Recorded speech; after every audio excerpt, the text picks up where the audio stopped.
A lot of people our age aren't interested in commitment, they're only interested in intercourse.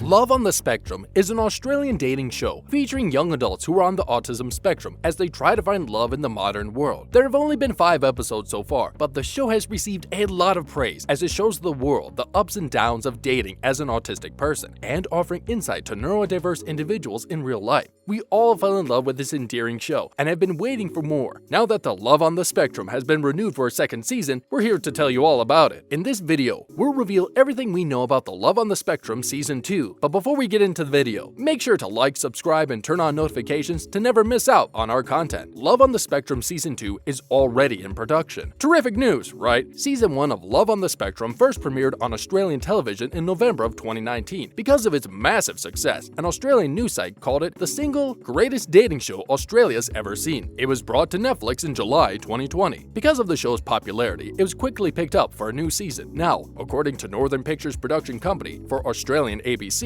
production for Season 2 is currently happening. What's more, casting call applications already went up in June of 2020. Love on the Spectrum Season 2 will most likely be released on Netflix this year. Finally something to look forward to this year. Since production has already started and casting calls went out June of last year, it's not too far-fetched to say that production and post-production will be over soon. It's also tremendously lucky that this amazing reality show is based in Australia, as the management of the global health situation has led the country to move toward pre-situation life. So very few delays are expected for the production of the show. And since it is a reality show, we really don't have to worry about the situation affecting the participants as they date. Now, if production of Love on the Spectrum is almost over, it will come out fairly early in the year. For Season 1 of Love on the Spectrum, the show came out in Australian television in November of 2019 and was released on Netflix of July of the following year, which would be a roughly 8-month time gap. If Season 2 follows the same pattern, Love on the Spectrum will most likely be out on Netflix in late 2021. However, it could be an even shorter wait, since the show has already proven its popularity. Whenever it does come out on Netflix, we're super excited for it. Love on the Spectrum Season 2 will focus on a new group of people. We've all come to fall in love with all the participants on the show, the 9 singles and 2 couples. However, we'll probably have to say goodbye to most of them in the second season, as Season 2 will most likely focus on a new group of people. At the very least, even if some of Season 1 stays on, we're expecting new people to come in. It does make sense though, given the purpose of this show is to share new and different perspectives and experiences, and that can only happen if more people come on. The creator of the show, Cian O'Clery, explained in an interview how any future seasons will be about diversifying the storytelling of neurodiverse individuals. Quote, "There are so many stories to tell, we're barely scratching the surface as it is." End quote. Also, fans are hoping for a reunion or update of the Season 1 cast, so that could be something to look forward to. While we may be sad to see some of the people we've grown deeply attached to go, we are ecstatic to get to know about the new set of people, as we'll sure will grow to love them as well. However, fan favorite Michael is coming back for the second season. Okay, while we did say most of the cast members will be leaving for Season 2, there is at least one Aussie we know will be back for Season 2, and that person is Michael, one of the most endearing and memorable members of Love on the Spectrum. 25-year-old Michael is perhaps the biggest star on Love on the Spectrum. Coming from Wollongong, Michael immediately tugged on the heartstrings of viewers early on in the season. Michael's sweet personality, blunt and witty sense of humor, unique style, and dedication to finding a lifelong partner made him stand out to everyone. For example, at the start of the show, Michael revealed a wooden heart-shaped picture frame, which he claimed was specifically for my future wife, and that his goal was to be the best husband. This type of thoughtfulness made all of us want to see him find love. However, despite going on a few dates throughout the show, none of the relationships really worked out. Although he did learn from the process, he told Refinery 21, "I did learn that you have to feel some kind of connection with the person you're dating. If it becomes clear that the person isn't enjoying themselves, I don't think the date should continue." However, Michael hasn't given up yet on his quest to find love. Luckily, the show is bringing him back for Season 2. That's right, ABC TV confirmed his return for Love on the Spectrum second season. In November of last year, the show tweeted, "Someone's up for some interesting updates in the new season of Love on the Spectrum in 2021, with a picture of Michael in a restaurant with a lady." We're crossing our fingers that things work out for Michael this season. Either way, any chance to see more of him is great news. The creators of Love on the Spectrum are hoping Season 1 is making a positive impact. Unlike more common dating shows such as The Bachelor and Love Island, the creators of Love on the Spectrum wanted to use the show to uplift and shed light on individuals individuals on the autism spectrum. In an interview with Salon, creator of the show, Cian O'Clery, said, quote, "There are a lot of dating shows out there that you see. After the show has been aired, people speaking out against the production, they had a horrible experience and they felt they were turned into villains. You won't be seeing that in Love on the Spectrum. In fact, the purpose of the show has been unlike any other," O'Clery told Oprah magazine. "It was never about expecting people to find love of their lives and get married, and rather it was helping neurodivergent people navigate dating while giving them the much needed representation on television." This also isn't the first time O'Clery's worked on a show with disabled people, as he's worked on another show called Employable Me, focusing on the disabled finding jobs and their overlooked abilities. He actually got the idea for Love on the Spectrum when he considered how people with disabilities don't have the tools needed to help them with social interactions, despite wanting them. Telling Oprah magazine, O'Clery stated, "In the neurotypical dating world, as with any dating world, meeting the right person's hard. At the best of times, you need to meet a lot of people before you find someone who might want to end up being your partner. When there's very limited opportunities to meet anyone at all, that just makes it so much harder." Not only is this completely true, it's something many people fail to even consider. O'Clery made close bonds to most of the participants in the show, and is also still in contact with many of them, especially Michael, whom O'Clery said he calls up from time to time as a friend with questions. It's awesome to see non-superficial bonds develop on reality TV, and quite rare. For us, this show has already made a huge impact as we consider some of the many aspects of living as an artistic person. Good job! On that note, we'd like to end this video. Are you excited for season 2 of Love on the Spectrum as we are? What would you like to have happen in the show? Leave us your thoughts in the comment section down below. Thanks for watching!